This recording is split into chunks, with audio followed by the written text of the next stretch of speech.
हरिओम।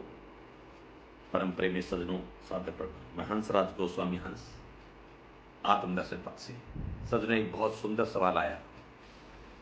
सवाल पूछा गया एक श्रद्धालु के द्वारा कि सबसे बड़ी शुद्धि क्या है और उससे क्या फायदा है, क्या कहते हैं वेद शास्त्र।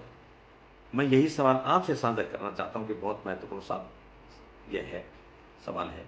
वेद शास्त्र संत सब कहते हैं कि यह शुद्धि अगर आपने प्राप्त करे तो आप मोक्ष प्राप्त कर सकते हो, आप 84 लाख जन्मों का जन्म मरण मिटा सकते हो। वो क्या है? वो शुद्धि है आत्मशुद्धि, आत्मा की शुद्धि। मैंने भी मेरी आत्मदर्शन पथ पुस्तक की जीवन के अनमोल 63 सूत्र रचना में से एक सूत्र लिखा है कि आत्मा की शुद्धि से बढ़कर कोई शुद्धि है ही नहीं। अब बात यहां आती है कि आत्मा तो शुद्ध ही है, हकीकत में आत्मा शुद्ध ही है, अजर है, अमर है, अक्षय है, सत्य है, साहिब है, निर्लेप है, निर्दोष है। फिर यहां यह बात क्यों आई कि आत्मा की शुद्धि से कल्याण होगा?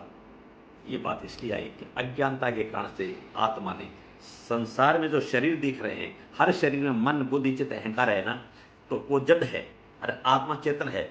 चेतन आत्मा का उस जड़ के साथ दोस्ती हो गई, लगाव हो गया, और वो तारतम्य होने के कारण से चित्त जड़ ग्रंथि बन गई। शास्त्र का चित्त जड़ ग्रंथि, ये चित्त जड़ ग्रंथि कारण शरीर में बन गई और वहां अहम भाव वहां हो गया, जहां कामनाएं सारी निवास नहीं करती हैं।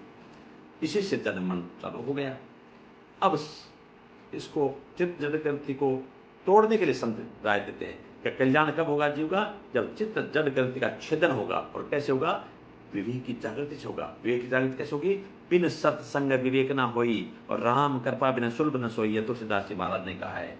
इसलिए संतों का प्रवचन, ज्ञान, भगवान की कथा, नाम जप आदि जिस कारण से ये जो भी साधन बताए गए हैं, इनके द्वारा विवेक की जागृति, और विवेक की जागृति की पराकाष्ठा पर पहुंचने पर जब आत्मबोध होगा, तब प्राणी समझ पाएगा कि जिसको मैं मेरा मान रहा था, मन बुद्धि चित्त अहंकार, वो मेरा था ही नहीं।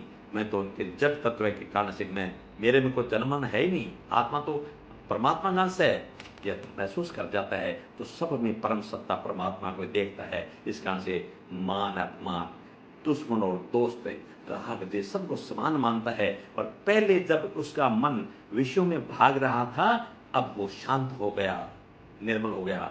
बुद्धि में राग द्वेष मान अपमान का भाव भाग जाग रहा था, अब वो निर्मल हो गई और आत्मा का एक भाग बन गई। और अहंकार में जो मैं अहंकार था, मैं मेरा, वहां सिर्फ अहम परमात्मी, मैं परम तत्व हूं, वहां हो गया। और जब सारा का सारा मिट गया तो निर्मल चित्त हो गया। निर्मल चित्त भी आत्मा का एक भाग है और आत्मा परमात्मा बन गया। बस यही समझ